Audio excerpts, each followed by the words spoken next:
Hi, welcome to குட்டீஸ் family kitchen. எல்லாம் எப்படி இருக்கீங்க? நல்லா இருக்கீங்களா? வாங்க வீடியோக்குள்ளே போகலாம். என்னன்னா இன்றைக்கி குட்டீஸ் ஃபேமிலி கிச்சனில் வாழைக்காய் வச்சு ஒரு பஜ்ஜி குழம்பு. என்னென்ன தேவையான பொருள் பார்க்கலாங்களா?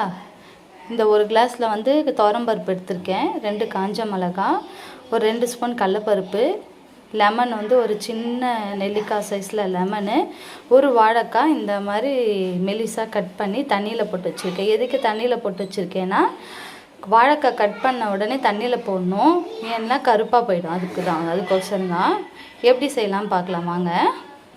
நெக்ஸ்ட் ஸ்டெப் வந்து ஒரு குக்கரில் எண்ணெய் ஊற்றி இந்த நம்ம வச்சுருக்க பொருள்லாம் வறுத்துக்கணும். ஸ்லோ ஃப்ளேமில் வச்சு வறுத்துக்கோங்க, ஏன்னா வந்து பருப்புலாம் கருகிடும், அப்புறம் குழம்பு டேஸ்ட் வந்து மாறிடும். வறுத்து முடிச்சுன்னே எப்படி இருக்குன்னு காமிக்கிறேங்க.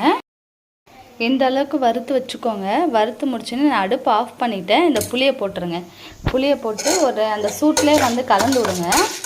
கலந்து விட்டு முடிச்சுன்னே தண்ணி ஊற்றி ஒரு 1/4 மணி நேரம் ஊற வச்சுருங்க. ஏன்னா பருப்பு வந்து நம்ம வறுத்துருக்கோசம் கொஞ்சம் ஹார்டாக இருக்கும், வேகிறதுக்கு லேட் ஆகும். அதுக்கோசரம் தான் வந்து இந்த பருப்பை வந்து தண்ணி ஊற்றி ஒரு 1/4 மணி நேரம் ஊற வச்சு முடிச்சுன்னே வேக வச்சு உங்கள்கிட்ட காமிக்கிறேன் எப்படி இருக்குன்னு.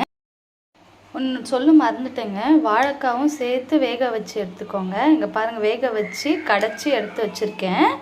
இதுக்கு தாளிக்கலாங்களா எப்படின்னு பார்க்கலாமா? ஒரு பாத்திரத்தில் எண்ணெய் ஊற்றி வச்சுருக்கேன், ஒரு 2 ஸ்பூனு எண்ணெய் வந்து இதாகட்டும். கடுகு, பெருங்காயத்தூள் போட்டுக்கோங்க.